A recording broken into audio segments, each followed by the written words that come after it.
통증이 잘 나타나는 이유 중에 하나가 뭐냐면 관절이 갖고 있는 기본적인 움직임에 대한 크기인 것 같아요. 움직임에 대한 크기가 크다 보니까 다양한 길이 만들어져 있고 그 다양한 길에서 문제점이 나타날 수 있는 경우의 수가 높다는 얘기거든요. 근데 염증이라는 우리가 근본적인 요소를 알지 못하면 통증을 컨트롤한다는 것은 어려운 일인 것 같거든요. 그러니까 그럼 염증이 왜 나타났을까를 우리가 먼저 알아야 돼요. 근데 염증이 나타나는 가장 첫 번째 원인은 혈액순환이 저해되는 거거든요. 그러니까 혈액순환이 저해되면 이물질이 쌓일 수밖에 없어요. 그러니까 석회도 마찬가지고요. 그 다음에 그 안에서 어떤 그런 부종들, 그 다음에 텐션, 어떤 긴장이 높아지는 것들, 그런 것들이 대부분 다 보면은 원인을 찾으면 대부분 다 혈액순환이 저해된 거죠. 그러니까 움직임이 제대로 형성이 안 됐다는 것에서 오는 거거든요. 그러니까 스트레칭의 개념은 우리가 설명했듯이 뭐예요?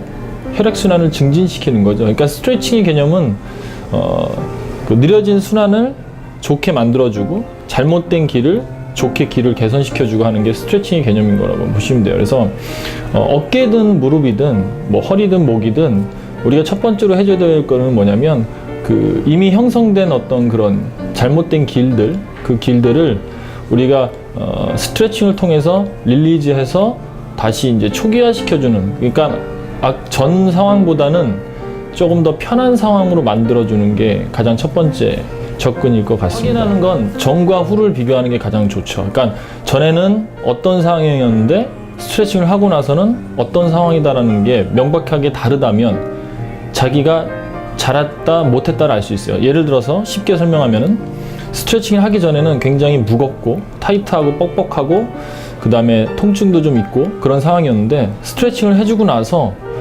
통증이 또 줄고 움직임도 좀 편해지고 뻑뻑함도 좀 없어지고 어떤 순환이 잘 된다는 느낌이 든다면 스트레칭 제대로 한 거예요. 근데 이제 여러분들이 생각하는 어떤 그런 원하는 어떤 수준 그런 걸 봤을 때는 그게 클리어하길 바라는 거예요. 근데 클리어하다는 건 조금 어떻게 보면 욕심인 것 같고요. 과정이 필요한 것 같아요. 염증이 생기는데도 과정이 필요했을 거 아니에요. 갑자기, 그러니까 예를 들어서 부상을 갑자기 부딪혔거나 아니면 꺾였거나 이런 외적인 어떤 손상이 일어난 상황에서는 뭐 순간적인 거지만 오랜 시간 동안 쌓인 거라면 분명히 풀어지는데도 오랜 시간이 필요할 거라고 생각하거든요.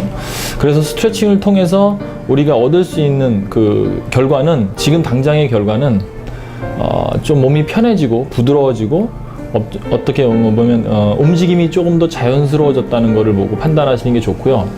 그 자연스러운 움직임 속에 우리가 주변 근육을 강화시키는 운동을 통해서 훨씬 더 그 견고한 어떤 그런 조직이라든가 구성력을 만들어주면 그게 가장 좋은 스트레칭이고 그게 가장 좋은 접근 방법이 아닐까 하는 생각이 듭니다. 하면서도 마찬가지죠. 어떻게 보면. 그러니까 하면서 그 결과를 체크하면서 이 사람이 아니면 잘 모르겠으면 물어보면 되죠. 지금 어떠세요?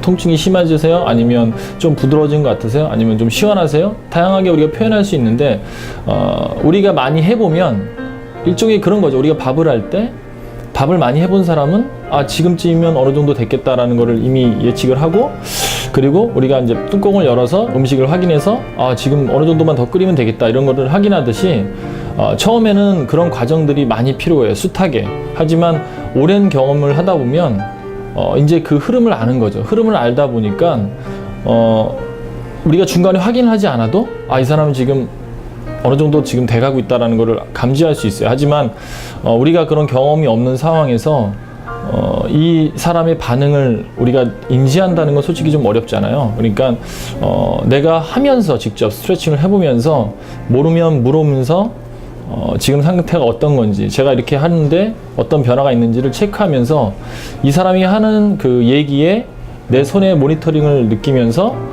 그걸 맞추는 거예요. 그러니까 예를 들어서 제가 이렇게 했을 때 이 사람이 선생님 아픈데요? 그럼 그 아프다는 느낌을 자기가 찾죠. 그러면 좀 더 줄였을 때 좀 어떠세요 지금? 지금이 훨씬 나아요. 그럼 또 어떻게 돼요? 그 상황을 내가 세팅을 하기 시작하죠. 이 정도, 이런 느낌일 때 이 사람이 편해하고 이런 느낌일 때 이 사람이 불편하는구나. 그런 걸 조금씩 경험을 통해서 얻어서 우리가 이제는 물어보지 않아도 내가 그 상황을 인지할 수 있게 하는 게 제일 중요한 과정일 것 같아요. 그래서 한 번에 그 과정을 습득하기는 어려워요. 그래서 여러분들이 방법을 정확하게 알고 그 방법에 따라서 적용을 정확하게 하시면서 체크만 하시면 되는 거죠. 그러니까 예전에는 그런 게 없었던 거예요. 그냥 무분별했다거나 아니면 상대가 좋아지는지 나빠지는지도 모르고 그냥 배운 대로 해왔는데, 지금은 배운 것을 확인하는 절차만 좀 가져보시면 어떨까 하는 생각이 들어요. 그럼 많이 좋아지실 것 같아요. 물어보면은 좀 안 된다고 생각하는 것 같아요, 전문가적으로서. 근데 의사들이 대부분 물어보시는 의사들이 더 실력이 좋은 것 같으세요? 그냥 안 물어보고 처방 내리는 사람이 실력이 더 좋은 것 같으세요?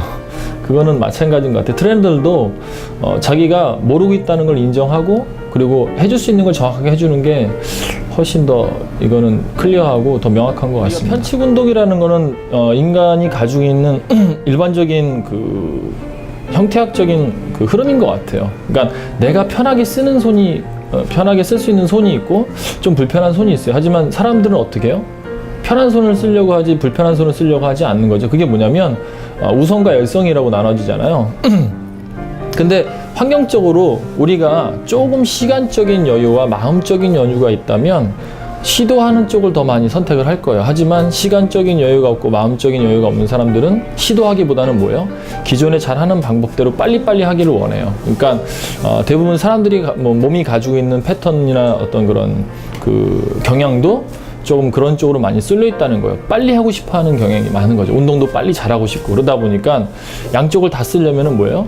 이도저도 아닌 상태가 되는 거예요. 그래서 차라리 확실하게 어느 쪽을 잘 쓰게 만들어 놓고 나머지 부분에서 조금 더 이렇게 발전하는 식으로 트레이닝을 하면 되는데, 우리가 편측을 많이 쓴다고 해서 스트레칭을 통해서 밸런스를 잡는다. 그거는 어떻게 보면 좀 오랜 시간이 걸릴 수 있는 부분이기도 해요. 왜냐하면 스트레칭 해줄 수 있는 거는 어떤 근육이 어떤 긴장을 줄이는 역할인데, 그렇다고 해서 우리가 이 사람이 이쪽 거를 덜 쓰게 하는 건 아니잖아요. 그러니까 스트레칭은 불편함을 제거해 줄 수 있는 어떤 방법적인 어떤 접근이라고 보시면 좋을 것 같고, 어떤 그 스트레치를 통해서 줄 수 있는 건 거기까지고요. 저는 오히려 이 사람이 평상시에 하지 않는 동작들을 좀 더 많이 유도하는 게 어떨까 하는 생각도 들어요. 그래서 평상시에 잘 활성되지 않았던 근육을 활성을 해서 오히려 그 한쪽으로 쏠리는 것들을 약간 중재해주는 동작들을 해서 일종의 그런 거죠. 야구 선수들한테 축구를 시키고 축구를 하게 하고, 그다음에 축구 선수들한테 공을 던지는 동작을 하게 해서 좀 안 쓰는 근육들을 사용하게 하는 거. 실질적으로는 스포츠 현장에서도 그런 걸 많이 하고 있거든요. 왜냐하면 안 쓰던 근육을 쓰게 하면 오히려 우리가 본 운동, 자기만의 운동을 할 때 훨씬 더 협응력이 좋아진다는 거예요. 활성이 됐기 때문에. 그래서 운동의 편식은 별로 좋다고 하는 게 아니거든요. 그래서 좋지 않은 습관이기 때문에 여러분들이 이제 트레이너로서 적용을 하실 때 그런 부분에서 편측 운동을 많이 하시는 분들한테는 반대쪽 근육을 오히려 늘려주고 뭐 이런 것보다는 반대쪽 근육을 사용할 수 있는 여러 가지 그런 환경적인 요소를 제시해주고, 그 다음에 좀 스트레스가 많이 가 있는 곳은 좀 스트레칭을 통해서 릴리즈 시켜주는 쪽으로 가는 게 훨씬 더 효과적일 거라고 생각합니다. 근육을 키우는 방법은 오늘 만져본 느낌을 내일도 만져보고 또 느껴보고 또 느껴보고 이거밖에 없는 것 같아요. 예를 들어서 맛을 못 보는 사람한테 우리가 맛을 찾아주는 방법은 그 맛을 계속 보게 하는 거거든요. 그게 어떻게 보면 중독이잖아요. 그래서 그거는 답이 없는 것 같아요. 그냥 여러분들이 계속 해보시는 거고 느껴보시려고 하는 거니까, 그러니까 보려고 하는 것도 중요하지만 눈으로 확인한 것을 꼭 여러분들은 손을 통해서 한번 체크해 보시는 게 가장 중요한데, 지금까지의 과정은 우리가 눈으로 통해서 너무 빨리빨리 습득했던 것들을 손으로 뭔가 하려다 보니까 익숙치 않게 된 거거든요. 그러다 보니까 매뉴얼 엑서사이즈라든가 이런 어떤 그 매니플레이션이라는 어떤 그런 수기요법을 많이 배우려고 하시는데, 솔직히 우리가 트레이너 현장에 가보면은 운동을 할 때 우리가 매일매일 손으로 눕혀놓고, 매뉴얼 할 때 대부분 눕혀놓고 하거나 대부분 그렇잖아요. 근데 우리는 트레이닝을 하는데 운동을 해야 되는데 사람은 운동하다 눕혀놓고 할 수는 없잖아요. 그러니까 움직이는 과정 속에서 계속 그 어떤 그런 흐름이라든가 감각이라든가 이런 것들을 계속 우리가 접근을 통해서 알아야 되는데, 좀 그런 것들이 좀 많이 부족했는 것 같아요. 현장에서 선생님들 하는 거 보면 부족한 것 같고, 그리고 그런 것들을 되게 낯설어하고, 그리고 상대방한테 그게 조금 불쾌한 요소를 제공한다고 생각하는데, 그건 여러분들이 익숙해지면은 전혀 문제가 되지 않는 부분이에요. 그래서 제가 늘 강조하는 거는 자꾸 느껴보시려고, 자꾸 해보시려고 하는 게 가장 가장 빠른 지름길이 아닐까 생각을 합니다. 그래서 지금은 손으로 많이 저는 이제 느껴봤기 때문에 보는 것보다 어떻게 보면 손이 더 많이 빠르게 더 다가오는 거고, 그 다음에 이제 손을 많이 이제 사용하고 그러다 보면은 손을 사용하지 않아도 보는 것만으로 이 사람의 문제점을 우리가 눈으로서 그냥 체크할 수 있거든요. 근데 그런 게 없다 보니까 어떤 그런 과정들이 다 없어지다 보니까 선생님들이 접근하기가 어려운 것들이 더 많이 생겨나는 것 같아요. 그래서 눈으로 보고 직접 체크해보고 느껴보고, 그리고 다시 한번 또 다음에 오늘의 느낌과 내일의 느낌을 또 비교 한번 해보고, 그래서 뭐가 다른지도 보고 이렇게 하면서 자꾸 찾아가시는 게 가장 빠른 길일 것 같습니다. PET 스트레칭의 핵심은 혈액순환입니다. 그 다음에 첫 번째는 혈액순환이고요. 그러니까 혈액순환을 의미한다는 건 그 조직이 많이 부드러워지고 활성이 됐다는 뜻이에요. 그래서 PET의 스트레칭의 첫 번째 목적은 혈액순환이고요. 두 번째는 그 편안함입니다. 그래서 상대가 스트레칭을 하기 전과 후에 어떤 그런 긴장력과 그 다음에 어떤 통증이라든가 불편함이 사라지는 거, 사라진다고 표현하기보다도 줄어드는 거라고 하는 게 훨씬 더 명확하겠네요. 그래서 내가 스트레칭을 통해서 그런 요소들을 줄어들었다는 건 그만큼 혈액순환이 잘 일어났다는 뜻이거든요. 그래서 스트레칭의 핵심은 혈액순환과 그다음에 편안함을 제공하는 거라고 보시면 될 것 같아요. 솔직히 평가라는 거는 어려운 것 같아요. 왜 어렵냐면 내가 내 시선에서 내 관점에서 누구를 평가한다는 건 결국 김수관이라는 관점에서 평가를 하는 거잖아요. 그러니까 그렇다 보면은 이게 좀 오해를 살 수도 있는 거고 잘못된 평가를 내릴 수 있는 거예요. 그래서 저는 평가의 기준을 뭐냐면 이 사람이 PET에서 평가의 기준을 보려고 하는 게 뭐냐면 그 상대가 트레이닝을 하는 데 있어서 정확하게 하려는 의도가 명확한지, 그 다음에 상대에 굉장히 그 중심적으로 잘 레슨이 진행되고 있는지, 그 다음에 이제 상대가 그 레슨을 통해서 변화되고 있는지, 이런 것들을 좀 평가를 하려고 합니다. 그래서 뭐 실력의 차이는 당연히 있을 수밖에 없어요. 근데 그 실력의 차이보다는 저는 이 사람의 PET를 통해서 어떤 PET적인 관점과 그다음에 상대를 바라보는 관점과 그다음에 운동을 바라보는 관점들, 그다음에 직접 레슨을 통해서 그것을 잘 적용하는지에 대한 것들을 좀 많이 보려고 했던 것 같습니다. 그래서 이번 첫 번째 평가는 솔직히 좀 생각했던 것보다도 잘 선생님들이 많이 좀 인지하시고 받아들여 주시고 했던 것 같아요. 그런데 한 가지 좀 아쉬운 점이 있다면 아직까지도 자신이 기존에 했던 습관들, 잘 형성되지 않았던 그런 PET적인 요소들, 이런 것들이 부재로 남은 건 사실이에요. 그리고 그게 쉽게도 되는 것도 아닌 거고, 그래서 저는 그 과정을 통해서 자신이 좀 그동안 놓쳤던 것들, 그러니까 PET를 하기 전에 놓쳤던 것들을 PET를 통해서 좀 발견함으로써 평상시에 좀 접근을 통해서 계속적으로 트레이닝을 하는 데 있어 발전할 수 있는 약간 그런 요소를 많이 제공해 주고 싶었고, 그 다음에 다른 사람들이 평가를 통해서 같이 저 사람은 저렇게 트레이닝을 하는구나, 또 저 사람은 저렇게 하고 트레이닝을 하는구나 라고 어떤 다양한 트레이닝에 대한 어떤 방향성과 접근성에 대해서 같이 공유하는 게 어떻게 보면 되게 참 좋은 거라고 생각을 해요. 그래서 서로가 디스커션을 할 수 있고 서로 그걸 공유해서 함께 좀 이렇게 성장할 수 있는 계기가 될 수도 있는 것 같고, 그래서 그냥 이 사람이 더 잘한다 못한다를 평가하기보다도 그 사람이 지금 어떤 부분을 잘하는지 어떤 부분이 좀 부족한지에 대한 것들을 보고 철저하게 상대한테 그걸 제시해 줄 수 있는 거, 그런 게 굉장히 좋은 거라고 저는 생각을 합니다. 너무 제가 PET를 가르치는 입장에서 제가 주려고 하는 마음이 크다 보니까 그게 상대한테 굉장히 많은 부담감이 됐다는 걸 느꼈고요.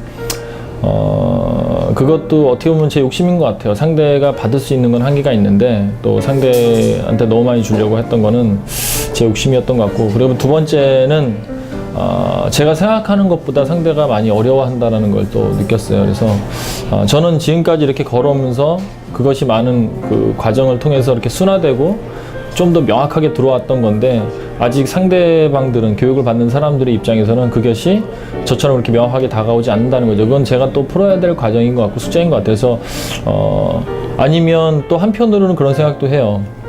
우리가 너무 그렇게 교육을 계속 받아와서 그것이 익숙한 것이 아닌가라는 생각도 해요. 그래서 저는 오히려 지금의 어떤 그런 공부하는 방식을 좀 배제하고 새로운 방법대로 좀 트레이닝이라든가 사람에 대해서 공부하기를 원하는 부분인데, 그게 평상시에 하던 공부 습관이 아니다 보니까 이것도 어떻게 보면 되게 낯선 거고 PET가 낯선 것처럼 그렇게 되는 것 같아요. 그래서 조금 이렇게 우리가 책을 볼 때 순서적으로 이렇게 보지 않습니까? 근데 가끔은 내가 좀 보고 싶은 것들을 먼저 볼 수 있는데, 그렇게 되면은 안 된다고 생각하는 어떤 그런 고정관념이라든가 좀 강박증 같은 게 좀 있는 것 같아요. 그래서 꼭 1장부터 봐야 돼, 그런 것처럼. 하지만 트레이닝을 공부하고 사람을 공부하는 데 있어서는 기본적으로 순서는 있긴 하지만 그 순서가 꼭 이거야 돼 하는 거는 저는 좀 그렇게 너무 틀을 나누는 거는 오히려 공부하는 데 좀 방해가 된다고 생각해요. 그래서 전체적으로 우리가 글로벌하게 공부를